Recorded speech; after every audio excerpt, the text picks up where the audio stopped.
কোনো প্রকারের মাটি ছাড়া ধনে পাতা কিংবা পুদিনা পাতা যে চাষ করা যায় সেটা আসলে আমার অজানাই ছিল। তো এবার একটু সাহস করে আমি ট্রাই করলাম এবং ট্রাই করেই তো অবাক হয়ে গেলাম। এই যে 7 দিনে আমার পাতাগুলো দেখেন কি সুন্দর কচি কচি হয়ে গেছে। প্রসেসটা আপনাদেরকে একটু দেখিয়ে দিই সহজভাবে। আমি সহজভাবে যেভাবে শিখেছি এরকম বড় সাইজের একটা আমি ঢাকনাওয়ালা বক্স নিয়ে নিয়েছি। তো এখন আমি একটা শোল্ডারিং আয়রন দিয়ে আমি এভাবে একটু ছিদ্র ছিদ্র করে নিলাম। তো এটা আপনারা মোটা কিছু একটা আয়রন টাইপের লোহা টাইপের কিছু থাকলে সেটা একটু গরম করেও কিন্তু এটা করতে পারবেন। তারপর এই যে পুদিনা পাতাগুলো নিয়েছি, নিয়ে আমি একদম একদম উপরের যে কচি কচি 2-3টা পাতা থাকে সেটা বাদ রেখে বাকিগুলো নিচেরগুলো একদম ফেলে দিচ্ছি। তো ফেলে দিয়ে এরকম অর্ধেক জায়গা থেকে আমি কেচি দিয়ে এভাবে কেটে দিচ্ছি। তো বাড়তি অংশটা রাখা যাবে না, মানে একেবারে মোটামুটি 3 থেকে 4 ইঞ্চির মতো সাইজ এরকম রাখতে হবে, তাহলে আর কি ভালো হয়।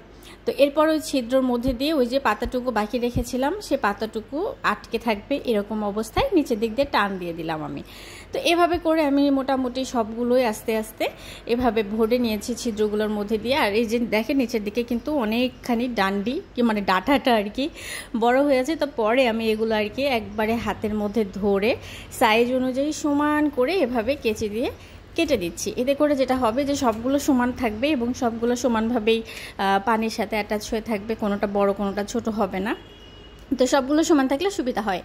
এরপর বাটিটার 4 ভাগের 3 ভাগ আমি পানি নিয়ে নিয়েছি আর 1 ভাগ ফাঁকা রেখেছি।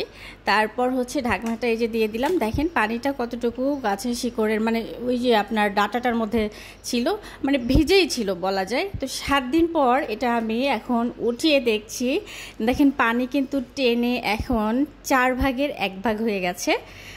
আর কত সুন্দর শিকড় গজিয়েছে মাশাল্লাহ। উপরের পাতাগুলো দেখেন কি সুন্দর কচি কচি একদম সবুজ রঙের হয়ে গেছে, বড় বড় হয়ে গেছে। এটা দেখেই তো মন ভরে যায়, কোনো প্রকার পানি দেওয়ার ঝামেলা লাগে না কিংবা মাটি বালু মিক্স করার কোনো ঝামেলা লাগে না। একেবারে সহজ পদ্ধতিতে এভাবে কিন্তু ধনে পাতাও রাখা যায়। তো এটা যেটা করতে হবে, পানিটা 10 দিন 12 দিন পর পর পাল্টে দিতে হবে আর একটু খেয়াল রাখতে হবে যেন খুব বেশি রোদ লাগে এরকম জায়গায় না রেখে হালকা রোদ হালকা ছায়া এরকম জায়গায় রাখতে হবে।